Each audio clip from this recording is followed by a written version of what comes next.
Gracias, pues buenas noches. Seguimos con el curso La Guerra Espiritual del Príncipe de Paz y hoy vamos a ver el enfrentamiento del Señor Jesús y también de sus apóstoles contra el enemigo. Nos vamos a dar cuenta que mientras estuvo el Hijo de Dios aquí en la tierra en carne, el Verbo se hizo carne, hubo una gran actividad demoníaca. El diablo no quería soltar eh, a la humanidad y el Hijo de Dios se hizo hombre precisamente y hay un choque de poder. Un choque de poder es un enfrentamiento terrible. La guerra espiritual es real, hermanos, es real. El mundo espiritual es tan real como el mundo material. Eh, si nosotros conociéramos todo el poder de nuestro enemigo, el enemigo de nuestras almas y enemigo de Dios, posiblemente nos daría mucho pavor, nos daría miedo terrible, pero como sabemos por la fe que el que está con nosotros, el Espíritu Santo de nuestro Señor Jesucristo, es mucho más poderoso. Está escrito, mayor es el que está en mí que el que está en el mundo, ¿verdad? Así que la primera carta de Juan nos dice, hijitos, qué forma tan bella, tan cariñosa de llamar a los hijos espirituales de Juan en una carta, ¿verdad? Hijitos. Es maravillosa esa capacidad de paternidad. Dice, vosotros sois de Dios y los habéis vencido, porque mayor es el que está en vosotros que el que está en el mundo. Ahí estamos graduando a a una generación de la Escuela de Profetas. Peña de Águilas es la primera. Está el doctor Vázquez y mi amigo Oscar eh, recibiendo su certificado. Espero que todos terminen la escuela para darles un certificado de graduación. Pero vamos a estudiar los enfrentamientos, esos choques de poder del Señor Jesús, de sus siervos, los apóstoles, a quienes les dio la exousia, la autoridad contra el diablo, ¿verdad? Vamos a sacar a continuación algunos conocimientos de estas experiencias que el Señor Jesús tuvo y ahora pedimos al Espíritu Santo que te dé la sabiduría espiritual, los que están viendo este video, el diferido, eh, para que al ver los enfrentamientos que tiene el Señor, veas las absolutas victorias del Señor en cada batalla de su vida terrenal. Él tuvo no un solo enfrentamiento en su vida terrenal, muchos más. No hay necesidad de buscar consejos mundanos o noveleros de cómo enfrentar al enemigo, sino vamos a armarnos con el conocimiento que nos da la palabra de Dios. Tomamos toda la armadura espiritual.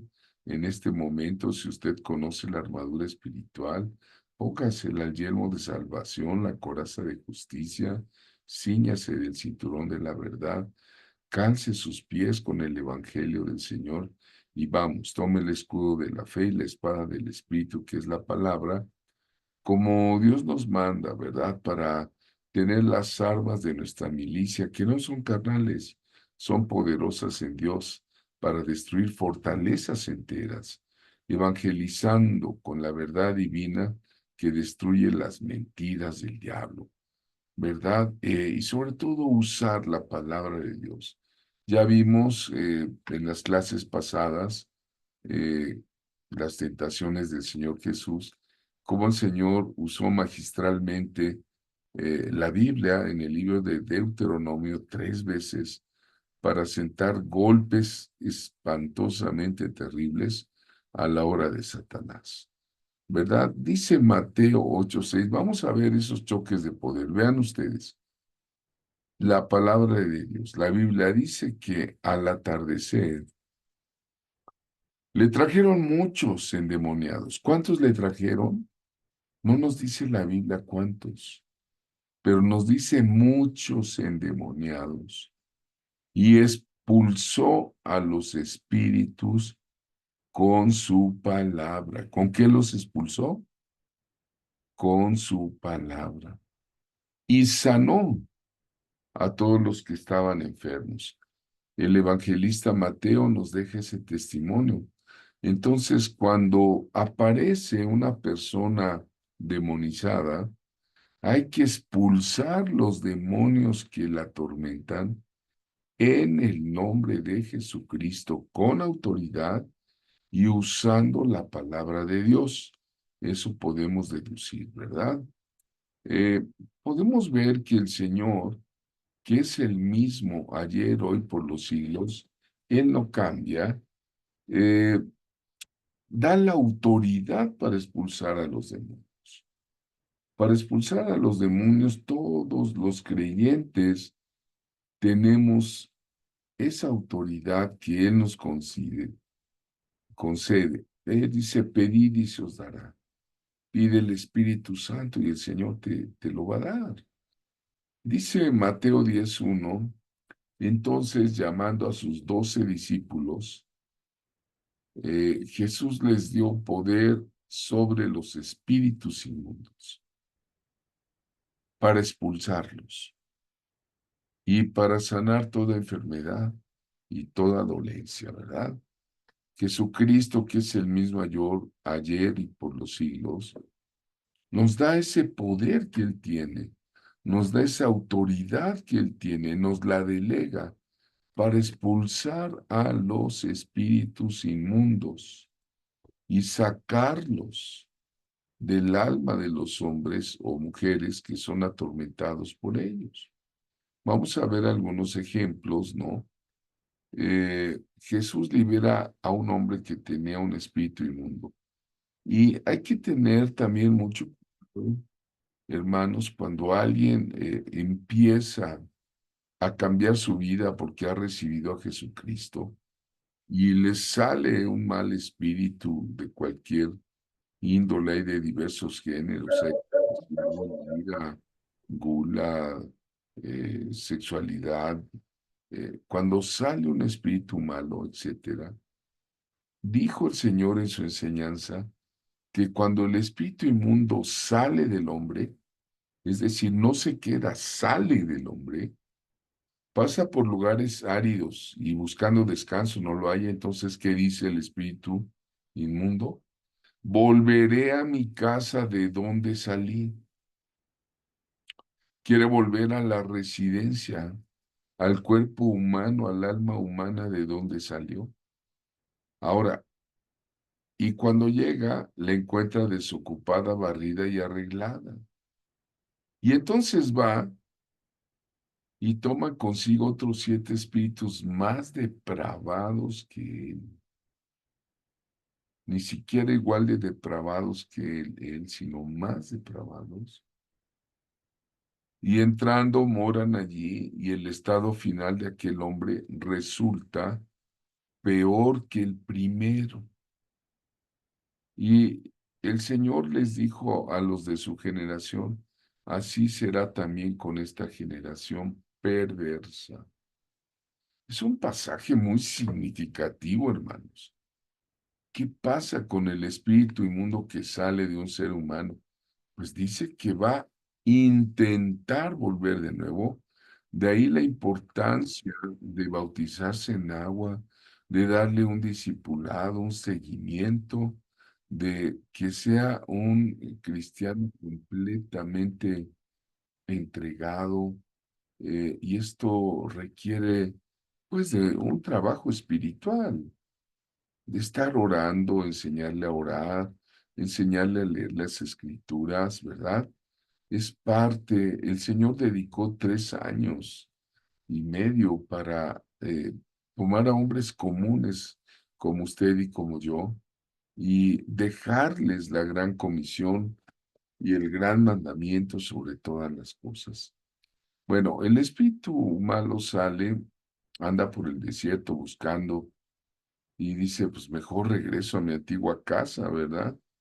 Y está pues desocupada y limpia, entonces va a hacer fiesta con otros malos y les pide que lo acompañen a hacer una fiesta satánica dentro del alma, de las emociones, de los pensamientos de la persona. Por eso hay que impedir que el demonio regrese.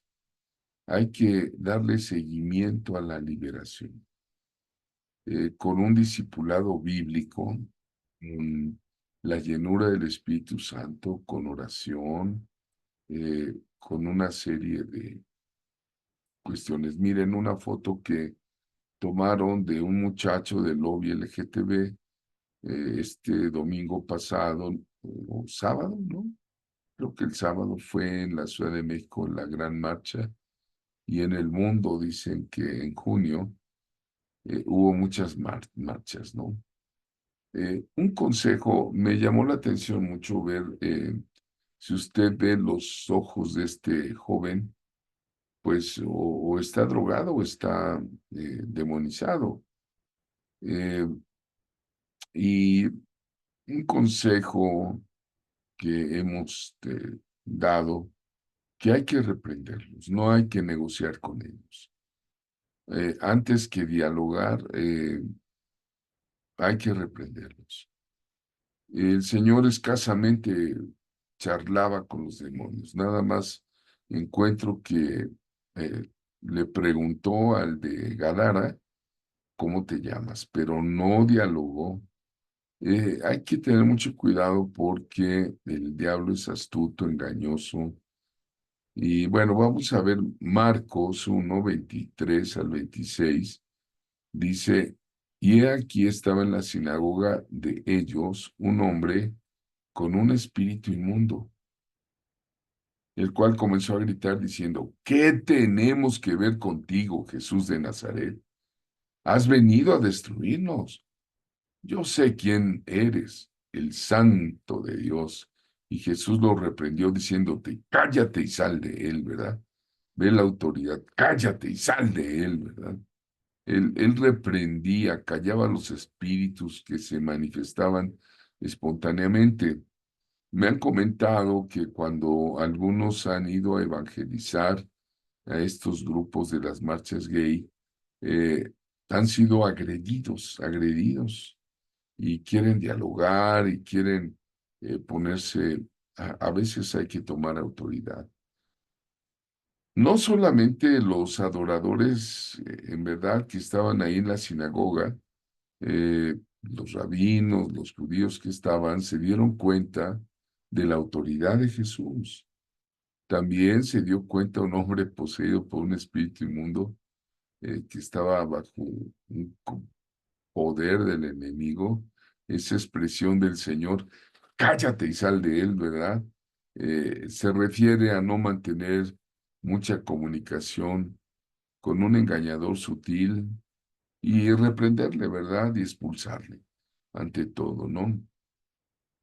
Aquí viene una pregunta para todos ustedes, hermanos, guerreros de Dios, hombres de Dios. ¿Te conocen los demonios?